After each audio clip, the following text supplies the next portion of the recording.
எங்க வீட்டுல இருக்கிற ரெண்டே ரெண்டு ஜீவனை அனுசரிச்சு போகாம அவங்கள வெளியே அனுப்பி வேடிக்கை பாக்குறியா? அண்ணே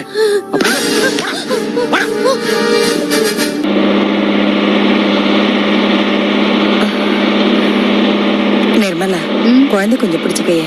குடுமா.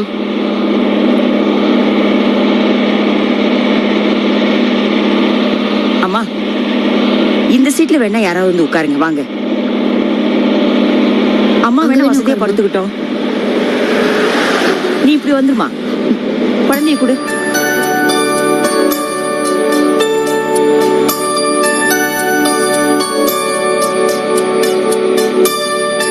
நீங்க சாஞ்சி படுத்துக்கங்கம்மா.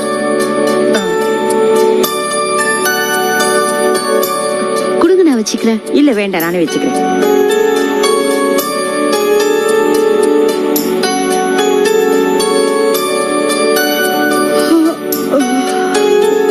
நீ தூக்கம் வந்தா தூங்குமா.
ரவி, லீலா என்ன எந்திரிக்கல?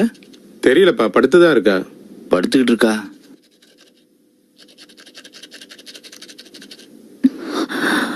லீலா, லீலா எந்திரிமா. எந்திரிக்கவே முடியல மாமா. என்னது, என்னம்மா சொல்ற?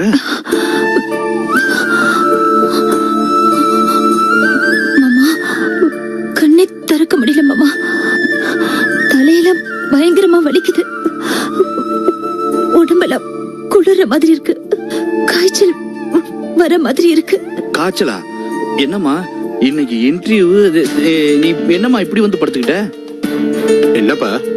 அது லீலாவுக்கு காய்ச்சலாம், எந்திரிக்க முடியலங்குது. ஏமா நீ எந்திரிச்சு உட்காருமா, நான் ஒரு மாத்திரை தரேன், அதை போட்டு சூடா ஒரு காப்பி குடிச்சா எல்லாம் சரியா போயிடு. என்ன முடியல மாமா. என்னம்மா இந்த நேரத்துல எப்படி படுத்துக்கிட்ட?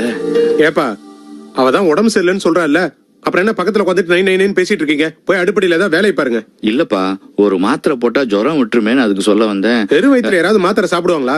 இப்படி அரைகுறை டாக்டர் வேலையெல்லாம் பார்க்க வேணாம். அடுப்படியில மாவு இருக்கு, போய் தோசை சுட்டு கொடுங்க, நான் குளிச்சுட்டு வந்துடுறேன். அப்பா, உங்ககிட்ட தான் சொல்றேன், இப்படி மாசம் மாசம் உட்காந்துட்டு இருக்கீங்க, போய் வேலையை பாருங்க, போங்க. உத்தரவுப்பா.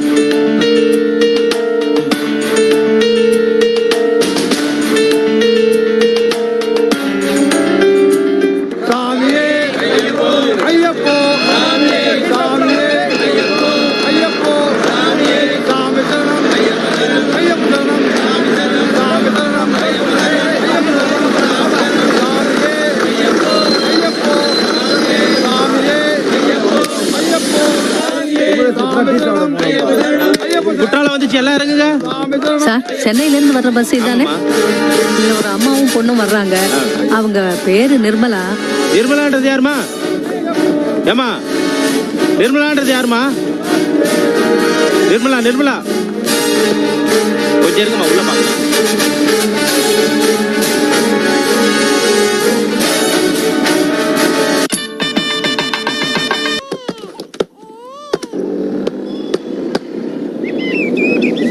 இப்ப நான் வேலைக்கு போற இடம் எங்கம்மா இருக்கு? அது பாபநாசத்துல இருக்கம்மா. இங்க இருந்து பஸ் ஏறி தான் போகணும். அதுக்குள்ள எங்க வீட்டுக்கு வந்து குளிச்சுட்டு போலாம். சரிங்கம்மா.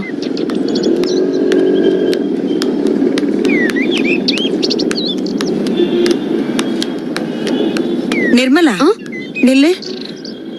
உன் நகையெல்லாம் எங்கடி காணோம்? அச்சச்சோ, ஐயோ, தெரியலையே. நாம மோசம் போயிட்டோண்டி. பக்கத்துல உட்காந்துருந்த சிரிக்கி தாண்டி ஏதோ பண்ணிருக்கா. ஆமாமா, அவ கொடுத்த பிஸ்கெட் நம்ம சாப்பிட்டு இருக்க கூடாது. என்னம்மா என்ன நடந்தது? பக்கத்துல ஒரு படுபாவி சிரிக்கி உட்கார்ந்து இருந்தாங்க. பக்கத்துல உட்காந்துருந்த திருட்டு பையில புடிச்சு கொடுத்தாங்க. அவங்க நல்லவங்க நினைச்சோம். எங்க கிட்ட கூட நல்ல விதமா தான் பழகுனாங்க. நாங்க சாப்பிடலாம் தெரிஞ்சு பிஸ்கெட் பழம்லாம் கொடுத்து ஏமாத்திட்டாங்க. ஏமா தெரியாத ஆளுங்க கொடுத்தா சாப்பிடலாமா? இங்கதான் திருட்டு தொல்லைங்க அதிகமா இருக்கே. எங்க நிலைமை இப்படி ஆயிப்போச்சு. எங்க நகை எல்லாத்தையும் உங்காம திங்காம இப்படி பறி கொடுத்துட்டோமேம்மா. சரி விடுமா, புலம்பாத.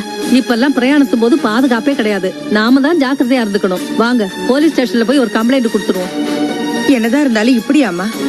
ஆம்பளைங்க இல்லாம இவ்வளவு தூரம் தனியா வரானா எதை நம்பியுமா வர்றது? ஒண்ணுமே புரியலம்மா. சரி விடுமா, நடந்தது நடந்து போச்சு. இப்பதான் நிர்மலா எனக்கு தெரியுது, பொம்பளைங்க தனியா வர்றதுன்னா பிரச்சனை தான் போல இருக்கு. ஏண்டி நிர்மலா, ஒரு ராத்திரி தனியா வந்ததுக்கே இப்படி நகையை பறி கொடுத்துட்டோமே. ஏண்டி நாம எப்படி இந்த ஊர்ல தனியா இருக்க போறோம்? ஏமா, ஆம்பளைங்கள ஏமாறது இல்லையா? திருட்டு போகணும்னு இருந்திருக்கு, போயிடுச்சு, விடு. சரிம்மா, நீங்க வர்றதா சென்னையில இருந்து போன் வந்தது, அதான் நான் வந்திருக்கேன். நீங்க வாங்க, குடிச்சிட்டு சென்டருக்கு போவோம், அதுக்கப்புறம் கம்ப்ளைண்ட் கொடுப்போம். இல்லம்மா, கம்ப்ளைண்ட்லாம் வேண்டாம். இப்ப நாங்க இருக்கிற சூழ்நிலையில எதுக்கு போலீஸ் ஸ்டேஷன் அது இதுன்னு? போன நகை எப்படின்னு திரும்பி வர போறது இல்ல. எப்ப நம்ம சென்டருக்கு போலாம்? சார் எப்ப பாக்கணும்? 10 மணிக்கு பார்க்கலாம். நீங்க எங்க வீட்டுக்கு வந்து குடிச்சிட்டு டிஃபன் சாப்பிடுங்க, அதுக்கப்புறம் போலாம். வாங்க. ஆம்பளைங்க துணை இல்லாம இருக்கிறது சிரமம் தான் போல இருக்கு. சரி நிர்மலா, நீ முதல்ல வேலைக்கு போகும்போது மூலியா போக வேண்டாம். ஏதாவது கடைக்கு போய் கவரிங் நகையாவது வாங்கி போட்டுட்டு போலாம். வா. சரிம்மா, வா போலாம்.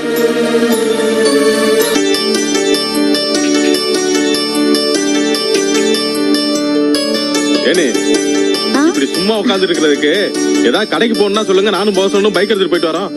அதுக்கு அவசியமே இல்ல, மாமாவே எல்லாம் வாங்கிட்டு வந்துட்டாரு. ஏனே என்னைய கூப்பிட்டு தான் நானும் வந்திருப்பேன்ல. இப்பெல்லாம் இந்த மாதிரி டைம் வேஸ்ட் பண்றதே பிடிக்க மாட்டேங்குது. எல்லா வேலையும் டக்கு டக்குன்னு முடிச்சாகணும்னு தோணுது. என்ன பண்றது? கேட்டீங்களா கோபி? ஐயாவுக்கு டயத்தை வேஸ்ட் பண்றது பிடிக்காதான். உங்ககிட்ட வேலைக்கு சேர்றதுக்கு முன்னாடி பிறந்ததுல இருந்து இத்தனை வருஷமா டயத்தை வேஸ்ட் பண்ணவர் பேசுற பேச்ச பாருங்க. எப்படா வரலான்னு காத்துக்கிட்டு இருந்தா கேப்ப கிடைச்சிருச்சா, மாறிட்டா. ஏனே அவ்வளவு நாள் சும்மா இருந்தாலும் இப்ப வட்டி மூலமா சேர்த்து வேலை பார்த்துட்டு இருக்காருல்ல. ஆமா விஜி, புண்ணிய வஜனத்துக்கு யாரெல்லாம் வர போறாங்க? என்னங்க, அக்கா மாமாலாம் வராங்களா இல்ல வழக்கம் போல ஏதாவது பிரச்சனையா? வழக்கம் போல பிரச்சனை ஆரம்பிச்சாங்க. நான் போட்ட போல எல்லாம் ஆடி போயிட்டாங்க. கண்டிப்பா எல்லாரும் வர்றாங்க. நல்ல வேளை, அவங்களா வந்தாகணுமே. மாமா, இப்ப நம்ம நிலைமை எப்படி இருக்குன்னா, ரவி சகலை நம்ம கூப்பிட முடியாது. ஏன்னா அவரும் வர மாட்டாரு, லீலாவையும் விட மாட்டாரு. மாணிக்க சாலை பத்தி கேட்க வேணாம். இவ்வளவுக்கு நேத்து அவர் ஆபீஸ்க்கு நான் போயிருந்தேன். எதுக்கு? அது கார்பன் சரக்கு அனுப்புறதுல பிரச்சனை, ரெகுலரா அனுப்புற கம்பெனில தகராறு. அதனால அதை கேன்சல் பண்ணிட்டு மாணிக்க கம்பெனில தான் போட்டு விட்டேன். உடனே அந்த ஹெல்ப் எல்லாம் பண்ணிட்டாரு. அப்ப பேசிட்டு இருக்கும் போது பையனுக்கு புண்ணியதானங்கிறத கூப்பிட முடியாம ஒரு தகவலா தான் சொன்னேன். பாருங்க நம்ம நிலைமை எப்படி ஆயிடுச்சுன்னு. ஏன் கோபி, அந்த அம்மாவும் நிர்மலா வந்தா ஊர்ல இல்லையே, அப்புறம் என்ன பிரச்சனை? ஊர்ல இல்லையா? எங்க போயிருக்காங்க? ஆம்னி பஸ்ல எப்பவும் சரக்கு அனுப்புவோம்ல, அனுப்புறதுக்காக போயிருந்தேன். குற்றாலம் பஸ்ல பார்த்தா அந்த அம்மாவும் நிர்மலாவும் இருக்காங்க. இப்ப நேத்து நைட்டு. என்னன்னு? நேத்துனாக்க மாணிக்க என்கிட்ட சொல்லிருப்பார்ல, அவரும் பேசிட்டு இருந்தேன்ல. மறந்துருப்பாப்ல. மறந்துரு. அப்பா உங்க வீட்டுல இல்ல? ஆமா கோபி, ரொம்ப சந்தோஷம். போன பண்ணி பேசி போடுங்க போடுங்க, சரவணிட்ட பேசலாம். நீ பேசு.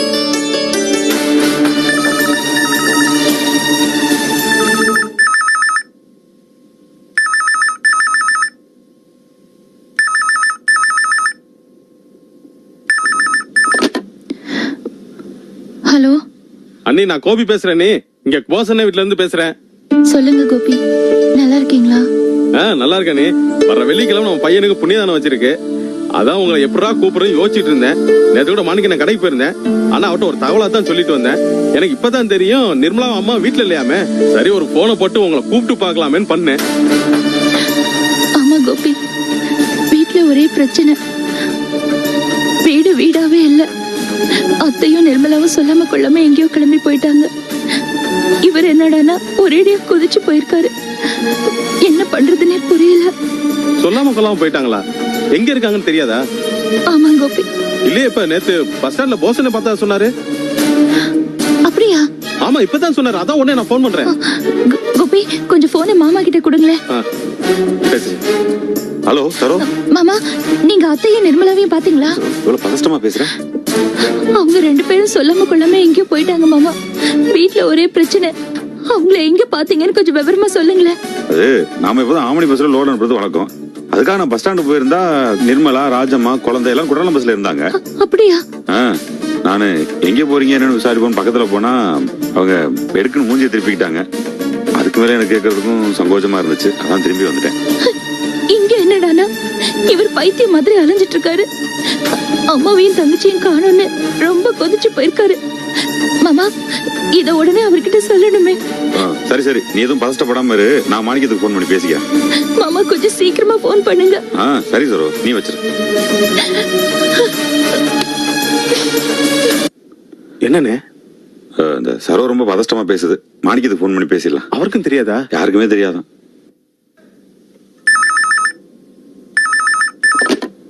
ஹலோ. ஹலோ, நான் போஸ் பேசுறேன்ப்பா. அண்ணே சொல்லுங்க, எப்படி இருக்கீங்க? நான் நல்லா இருக்கேன். ஒரு முக்கியமான விஷயம் பேசலாம் தான் போன் பண்ணேன். நிர்மலாவையும் அம்மாவையும் நேற்று பஸ்ல பார்த்தேன். அம்மாவை பாத்தீங்களா? என்னடா, ஒரு நிமிஷம் இருங்கண்ணே, அண்ணா இருக்காரு. ஹலோ. சகல, எப்போதும் ஆமணி பஸ்ல லோடு அனுப்புறது வழக்கம். அதுக்காக பஸ் ஸ்டாண்டு போயிருந்தேன். பார்த்தா அம்மா, நிர்மலா குழந்தையோட குற்றாலம் பஸ்ல உட்காந்துட்டாங்க. சரி பக்கத்துல போய் பேசலான்னு போனா அம்மா கொஞ்சம் முகத்தை திருப்பிக்கிட்டாங்க. அதான் தர்ம சங்கடமா எதுவுமே கேட்க முடியாம திரும்பி வந்துட்டேன். ஏங்க, குற்றாலம் பஸ் தானா? கரெக்டா பாத்தீங்களா? சந்தேகமே கிடையாது, குற்றாலம் போற பஸ் தான். சகல, இத கூட நான் கொஞ்சம் சாதாரணமா தான் எடுத்துக்கிட்டேன். கோபி நம்ம வீட்டுக்கு வந்தாப்ல யதார்த்தமா சரோவுக்கு போன் பண்ணா ஏதோ மனசங்கடம், நிர்மலாவும் அம்மாவும் கிளம்பிட்டா சொன்னாங்க. இந்த விஷயத்த சொன்ன உடனே உங்களுக்கு போன் பண்ணி சொல்லணும்னு சொன்னாங்க. நானே சொல்லிடுறேன்னு சொல்லி உங்களுக்கு போன் பண்ணேன். நல்ல வேளை போன் பண்ணீங்க போஸ். என்ன பண்றது என்ன ஏதுன்னு தெரியாம அலப்பாஞ்சிட்டு இருக்கோம். சகல, மேற்கொண்டு என்ன பண்ணு ஏது பண்ணு யோசிங்க. ஏதாவது உதவி வேணா சொல்லுங்க, நானும் செய்யறேன். சரி போஸ், செல்வத்துக்கிட்ட பேசிட்டு உடனே கிளம்புறேன். சரி சகல, வேகமா கிளம்புங்க. சரி. என்ன குற்றாலமா? குற்றாலம் போற பஸ்ல இருந்திருக்காங்க. குற்றாலத்துல யார் இருக்கா தெரியலையே. எதுக்கு குற்றாலம் போனோம்? அவ்வளவு தூரம். சரி வா, போய் தேடலாம். உடனே போறதா? ஆமாண்டா, போய் தேடணும்ல. இல்லண்ணே, கொஞ்சம் 6 முறை யோசிச்சு பாருங்க. உடனே போறதெல்லாம் சரியா போடும்னு எனக்கு தோணல. என்னடா போய் தேடாம இங்க உட்காந்து மேல பாத்துட்டு இருக்கிறதா? அப்படி இல்லண்ணே, சொல்றது கொஞ்சம் பொறுமையா கேளுங்க. அவங்க குற்றாலம் போற பஸ்ல ஏறி இருக்காங்க அப்படின்னு தான் போஸ் என்ன சொன்னாரு. அவங்க குற்றாலம் தான் போனாங்களா, இல்ல திருச்சி, தென்காசி, மதுரைன்னு எங்கேயா நடுவுல இறங்கிட்டாங்களா, இல்ல அங்கிருந்து எங்க போனாங்க, எந்த விவரம் நமக்கு தெரியாது.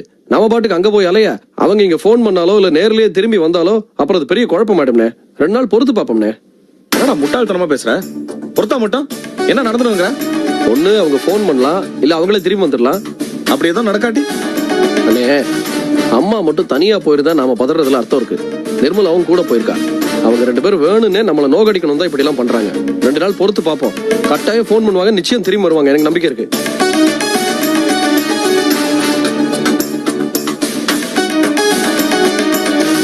என்னன்னு யோசிக்கிறீங்க? இல்லடா, அம்மா திரும்பவும் வர வரைக்கும் இல்லன்னா அவங்க கிட்ட ஏதாவது தகவல் வர வரைக்கும் எனக்கு ஒண்ணுமே ஓடாதுடா. முட்டாள்தனமா இப்படி ஒரு காரியத்தை பண்ணிட்டு நம்மள இப்படி அலைய விடுறாங்க. சரிங்க, இப்ப அனாவசியமா கற்பனை பண்ணிக்கிட்டு டென்ஷன் ஆக வேண்டாம். நிர்மலா படிச்ச பொண்ணு, அவ கூட போயிருக்கா. நிச்சயமா தப்பா எதுவும் நடக்காது. இன்னும் 2 நாள்ல வந்துருவாங்க, பொறுத்து பார்ப்போம்.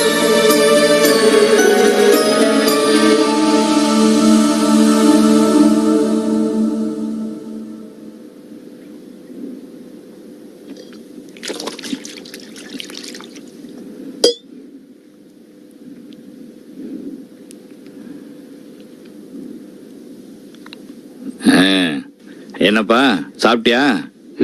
சாப்பிட்டாச்சு. எல்லாம் நேரம் தான். ஏன் எதுக்காக சலிச்சுக்கிற? இப்படி விளங்காம தோசை சுட்டு கொடுத்தா சலிப்பு தான் வரும். வெந்தும் வேகாம 2 தோசை, தீஞ்சு போன ஒரு தோசை. ஏதோ என்னால முடிஞ்ச 2 தோசையை சுட்டு போட்டேன். இத்தனை நாள் வாய்க்கு வக்கனையா சாப்பிடல. பாவம் அந்த பொண்ணு முடியாம படுத்து கிடக்குது. நான் ஒன்னும் லீலாவை சொல்லல. உடம்பு சரியில்லாதவளை சொல்ற அளவுக்கு நான் ஒன்னும் கொடுமைக்காரன் கிடையாது. அடே அப்பா, இந்த பாரு நீ சொன்ன உடம்புலாம் எப்படி புல்லரிச்சு போச்சுன்னு. அக்கறையும் நீயும். நான் கடைக்கு கிளம்புறேன். லீலாவுக்கு பிரெட் வாங்கி கொடுங்க. இந்த தோசையெல்லாம் கொடுக்காதீங்க, அப்புறம் உடம்பு கெட்டு போயிடும். புரியுதா? சரி.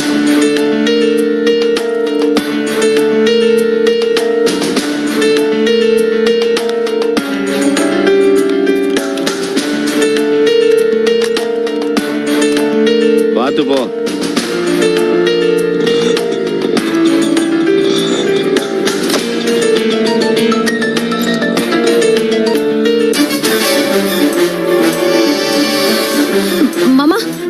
எனக்கு டைம் ஆச்சு, நான் கிளம்புறேன். என்னம்மா எந்திரிச்சு வந்துட்டேன்? இல்ல மாமா, நான் காய்ச்சல் வர மாதிரி நடிச்சேன். நடிச்சியா? ஆமா மாமா, உங்க பிள்ளைக்கு நைட்டே டவுட் வந்துருச்சு. நார்மலா பேசியிருந்தா அப்புறம் அவர் ஏதாவது பேசி பிரச்சனை ஆரம்பிச்சிருப்பாரு. அதுக்கப்புறம் நான் அந்த இன்டர்வியூக்கு போகவே முடியாது. அது மட்டும் இல்லாம ஒரு கடைக்கு போகாம வீட்லயே உட்காந்துட்டாரு. அப்புறம் நான் அந்த வேலையை மறந்துட வேண்டியதா. அவனை கரெக்டா புரிஞ்சுக்கிட்டு அவனுக்கு தகுந்த மாதிரி நடிக்க ஆரம்பிச்சிட்டியம்மா. சரி மாமா, நான் கிளம்புறேன். ஆ.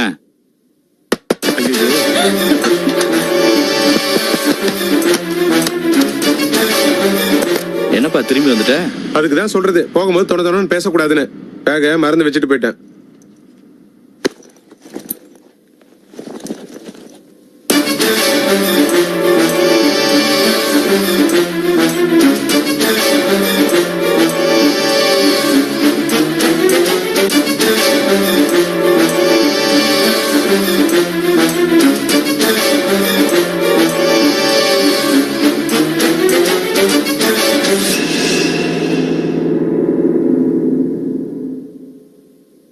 என்ன எந்திரிக்கலையா? உடம்புக்கு முடியலன்னு தானே படுத்து இருக்குது. அதான் கொஞ்சம் நிதானமா எந்திரிக்கட்டும்னு விட்டேன். பாத்துக்குங்க.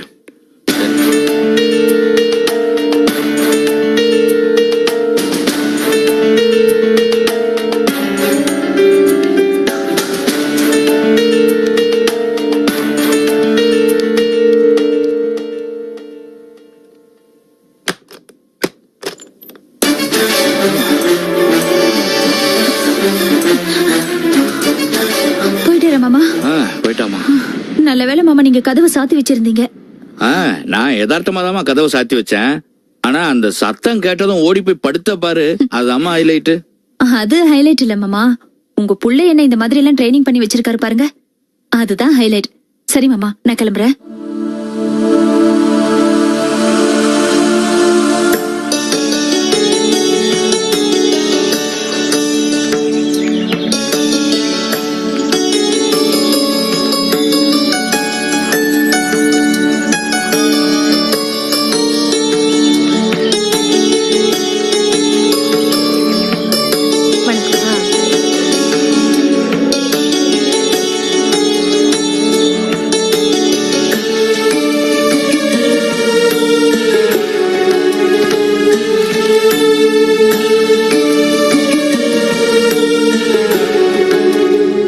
நிர்மலா, இது என்ன மாதிரியான இடம்?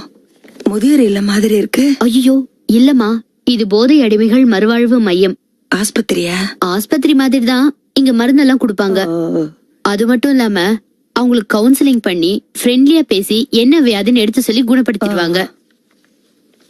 அவர் பூஜையில இருக்காரு, நீ மட்டும் சரி வாம்மா. அம்மா, நீ இங்கே இருமா, நான் வந்துடுறேன்.